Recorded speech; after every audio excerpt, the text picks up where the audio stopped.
నానా చెప్పు. హాస్పిటల్కి వెళ్తాను, వెళ్ళావా? ఆ పని మీదే ఫోన్ చేశానమ్మా. అల్లుడిని ఒక 10,000 ఉంటే వేయమనమ్మా. నెల రోజుల్లో తిరిగి ఇచ్చేస్తానమ్మా. ఇదిగో మీ చెల్లెలు మీకెందుకో ఫోన్ చేస్తుంది. డబ్బులు అడిగితే మాత్రం లేవని చెప్పండి. ఇప్పుడు ఎన్ని డబ్బులు ఎలా అడగాలి? ఏమండి నానా, అల్లుడితో 10,000 వేయించినట్టున్నా హాస్పిటల్కి వెళ్తున్నానమ్మా.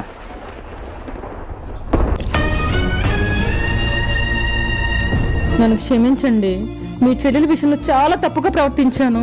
చూడు కళ్యాణి, మీ వారికి కష్టం వచ్చినా మా వారికి కష్టం వచ్చినా చివరికి మనకు కష్టం వచ్చినా అయిన వారే ఒకరికొకరు సహాయం చేసుకోకపోతే ఇంకెవరు ఆదుకుంటారే చెప్పు. ఏమండి మీ చెల్లెలు వాళ్ళ ఇంటికి వెళ్ళి మనమే డబ్బులు ఇద్దాం పదండి.